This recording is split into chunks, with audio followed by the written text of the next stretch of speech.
So guys Barcelona is back और बहुत convincing win थी। बहुत अच्छा मैच था बारसा का। और हमें ये रियलाइज़ करना चाहिए कि हम काफ़ी इंपॉर्टेंट और मुश्किल फिक्चर्स जो हैं वो जीत रहे हैं, जो कि अच्छा है going into further into La Liga. तो बहुत अच्छी विन थी बार्सिलोना की।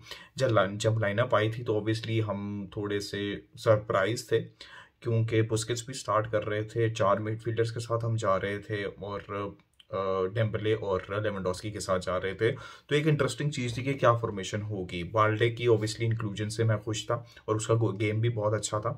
तो बारसा की फॉर्मेशन थी क्या? बारसा की फॉर्मेशन ना थोड़ी सी अजीब सी थी, 4-2-2-2। ठीक है, ऐसी थी। पेड्री लेफ्ट साइड के ऊपर थे, लेकिन वो एज अ विंगर नहीं खेल रहे थे, वो एज अ मिडफील्डर ही खेल रहे थे। और जो प्रॉपर वेट अगर कोई थोड़ा बहुत प्रोवाइड कर रहा था लेफ्ट साइड के ऊपर, तो वो बाल्टे था। लेकिन वहां पे भी डिफेंसिव ड्यूटीज भी अपनी वो दे रहा था। तो 4-2-2-2 जो है था वो इस तरह था कि 4-2-2 डबल पिवट के अंदर खेल रहा था बुस्केट्स, और फ्रैंकी डियोंग डबल पिवट था, आज सिंगल पिवट नहीं था। तो इसका मतलब यह है कि चावी ने मतलब बुस्केट्स को खिलाया, लेकिन उसने ये रियलाइज किया, जो कि पॉजिटिव है इस गेम का, कि बुस्केट्स अकेला इतना ज्यादा कवर नहीं कर सकता। तो और वो स्ट्रगल करता है अकेला। तो उसने बिल्कुल पैरेलल के अंदर लेफ्ट साइड के ऊपर फ्रैंकी डियोंग को खिलाया हुआ था, और कोई इशू नहीं हो रहा था, क्योंकि ग्राउंड को फ्रैंकी डियोंग लेफ्ट साइड के ऊपर कवर कर रहे थे और राइट साइड के ऊपर बुस्केट्स कवर कर रहे थे। तो ये एक अच्छी चीज है कि चावी ने खिलाया तो सही बुस्केट्स को। हमारे मतलब क्रिटिसिज्म इसलिए हो रहा था कि यार फिर वही सिंगल पिवट में खेलेंगे, फ्रैंकी डियोंग अप फ्रंट खेलेगा, गावी को जो है वो लेफ्ट विंग के ऊपर खिला दिया जाएगा, जब लाइनअप आई थी। लेकिन ऐसा था नहीं। तो गावी राइट साइड के ऊपर, राइट मिडफील्ड के ऊपर खेल रहा था, पेट्री लेफ्ट साइड के ऊपर खेल रहा था, लेकिन वो भी जैसे मैंने कहा कि मिडफील्ड के अंदर खेल रहा था। बुस्केट्स सिंगल पिवट नहीं खेल रहा था, बुस्केट्स फ्रैंकी डियोंग के साथ डबल पिवट खेल रहा था। तो ये पॉजिटिव था, क्योंकि सिंगल पिवट नहीं बुस्केट्स को खिलाना, वो स्ट्रगल करता है। और हमेशा से मैं कहता रहा हूं कि अगर बुस्केट्स के साथ कोई प्लेयर उसको हेल्प दे सकता है डीप रोल के अंदर, वो फ्रैंकी ही है। जब बायर्न की गेम से पहले भी मैं नॉर्मली कहता था कि फ्रैंकी को बुस्केट्स के साथ खिलाओ, क्योंकि जो फ्रैंकी कर सकता है डीप आके, वो अभी एबिलिटी गावी के पास नहीं है। ठीक है, ऑब्वियसली वो डेवलप कर सकता है। तो ये एक अच्छा पॉजिटिव था कि चावी ने रियलाइज किया कि डबल पिवट इज इंपॉर्टेंट और बुस्केट्स को सपोर्ट चाहिए। ठीक है, अब ये 4-2 तो मैंने एक्सप्लेन कर दिया डबल पिवट। फर्दर टू क्या था? गावी जो कि राइट साइड के ऊपर था, पेटी जो फर्दर लेफ्ट साइड के ऊपर था, लेकिन विंग के ऊपर नहीं था वो। ठीक है, और जो फ्रंट टू थे वो इकट्ठे नहीं खेल रहे थे। लेवेंडोस्की और डेम्बले इकट्ठे नहीं खेल रहे थे। It was like one as a striker खेल रहा था लेवेंडोस्की, और डेम्बले बिल्कुल जो है ना वो वाइड था राइट साइड के ऊपर। ठीक है, तो ये फॉर्मेशन थी, जो कि अजीब, थोड़ी सी अजीब सी है, लेकिन ऑन एवरेज पिच के ऊपर यही फॉर्मेशन थी। अब एक और चीज भी बार बार मैं ये कहता हूँ, लोग कहते हैं फॉर्मेशन फॉर्मेशन, ऑब्वियसली फॉर्मेशन से फर्क पड़ता है, 3 at the back, 4 at the back, double pivot, single pivot. लेकिन जब तक आपका कंट्रोल है ना गेम में, एवेंचुअली उतना अफेक्ट नहीं होता। जैसे चावी भी और पेप भी अपने इंटरव्यूज में कहते हैं ना, कि अगर आपका कंट्रोल है, अगर आप रिदम के साथ खेल रहे हो, कंट्रोल के साथ खेल रहे हो, तो फ्लूइड फुटबॉल में तो प्लेयर्स वैसे भी अपनी पोजीशन इंटरचेंज करते रहते हैं। तो अगर आप कंट्रोल के अंदर हो तो फॉर्मेशन का फर्क नहीं पड़ता। अभी इतनी वियर्ड फॉर्मेशन थी, लेकिन बारसा कंट्रोल में थी, तो वो बहुत अच्छा खेल रही थी। ठीक है, तो ये तो दूसरा पॉइंट हो गया।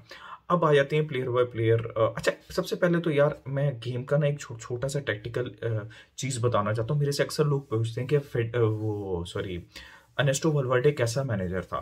मैं हमेशा कहता हूँ कि मैं उसका इतना बड़ा फैन नहीं हूँ, और अच्छा डिसेंट रन था उसका।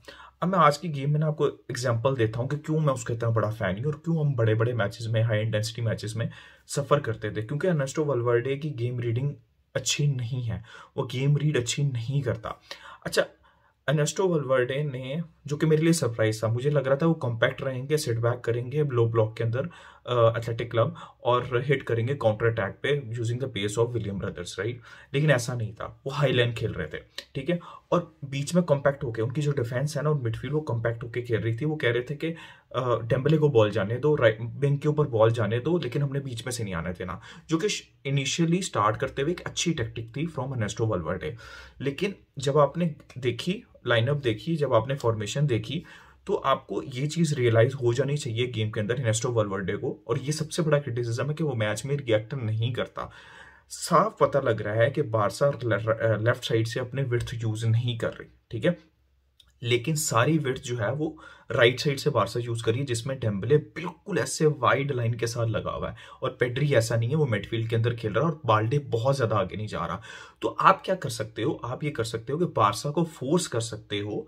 एक गोल पड़ भी गया, ठीक है, बारसा को आप फोर्स कर सकते हो राइट साइड के ऊपर जाने के लिए, ठीक है। लेफ्ट पे कंपैक्ट रहो, नंबर्स रखो अपने डेम्बले के ऊपर, लेफ्ट साइड के ऊपर। अब ये डेम्बले की गेम इतनी अच्छी क्यों थी, डेम्बले की बहुत अच्छी गेम थी आज, इसलिए अच्छी गेम थी, एनेस्टो वल्वर्डे की एथलेटिक क्लब हाईलाइन खेल रही थी, ठीक है, और वो भर भर के स्पेस दे रहे थे, ना सिर्फ डेम्बले को बल्कि रोबर्टो को भी। रोबर्टो भी भाई फ्लरिश कर रहा था, और डेम्बले भी फ्लरिश कर रहा था राइट साइड पे।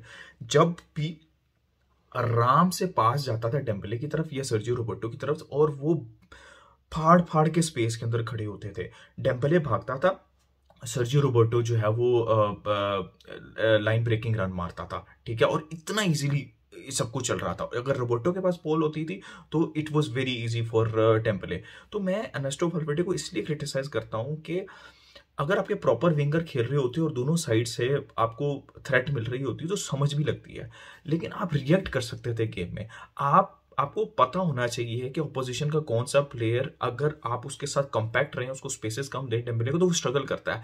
तो ये टेक्टिकल चेंज एर्नेस्टो वल्वर्डे हमेशा, लिवरपूल का डिबेकल देख लें, रोमा का डिबेकल देख लें, वो नहीं कर पाता, ठीक है, गेम को रीड अच्छी तरीके से नहीं कर पाता। ये सबसे बड़ा उसका क्रिटिसिज्म है कि साफ पता लग रहा है कि डेम्बले को आप वो करने दे रही हैं जिसमें वो अच्छा है, हाईलाइन, ऊपर से भर भर के स्पेसेस जिसमें वो आराम से भाग सके स्पेसेस में, ठीक है। तो ये अक्सर मेरे से लोग पूछते हैं, और मैंने कहा यार जल्दी से मैं एक्सप्लेन कर देता हूं कि क्यों मैं उतना ज्यादा उसको रिएक्ट नहीं करता, क्योंकि वो रिएक्ट नहीं कर पाता, और इस पॉइंट के ऊपर मैनेजर को रिएक्ट करना है। अब टर स्टेगन एंड के ऊपर हाउलर, अदरवाइज उसको कितना कोई मसला नहीं हुआ, ठीक थी गेम, अच्छी थी। एरिक गार्सिया की सॉलिड गेम थी। कुंडे एज ऑलवेज बहुत सॉलिड था, एंड पे उसको रेस्ट भी मिल गया, वेरी गुड। दोनों मैचेस में उसको रेस्ट मिल गया 60 मिनट्स के बाद। अच्छी चीज़ ये है कि हम फर्स्ट हाफ के अंदर मैचेस को किल ऑफ कर रहे हैं, और अच्छे इंपॉर्टेंट मैचेस और तगड़े मैचेस हैं जो हम किल ऑफ कर रहे हैं। फिर रोबर्टो की अच्छी गेम थी, उसने गोल स्कोर भी किया, ठीक है, राइट साइड के ऊपर, और राइट साइड के ऊपर बहुत स्पेसेस दे रहे थे, जैसे मैंने भी एक्सप्लेन किया। एथलेटिक क्लब, बाल्डे की बहुत अच्छी गेम थी यार, बाल्डे को प्लीज बेंच मत करो, मैं कब से कह रहा हूँ, जब से अलोंसो ने स्टार्ट करना शुरू किया, मैं तब से कह रहा हूँ, बाल्डे ने भाई इन्याकी विलियम्स के भाई निको विलियम्स को पॉकेट करके रखा हुआ, तो आसान काम नहीं है। हमने पोर्चुगल के अगेंस्ट देखा था, निको को पॉकेट करना आसान काम नहीं है, बहुत अच्छा टैलेंट है, लेकिन उसने कुछ भी नहीं करने दिया, और ऑफेंसिवली भी वो बहुत अच्छे रन मार रहा था, बहुत 2-3 इंस्टेंस के ऊपर उसने बहुत अच्छे चांसेस क्रिएट किए। फॉर एग्जांपल एक कैसी का बहुत अच्छा चांस उसने लेफ्ट साइड के ऊपर triple pass the players and he created the chance.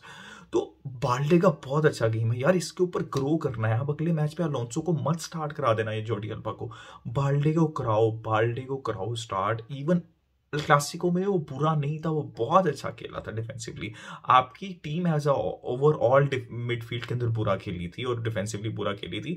तो बाल्डे, सो हैप्पी टू सी कि उसने परफॉर्म किया दोबारा, और प्लीज उसको बेंच मत करो, प्लीज मत करो बेंच, बहुत अच्छा प्लेयर है। और कॉन्फिडेंस, इसी तरह यंग प्लेयर्स बनते हैं, बड़े प्लेयर बनते हैं कि आप उनको कॉन्फिडेंस दो अगर वो अच्छा खेल रहे हैं, और उनको रन दो एक।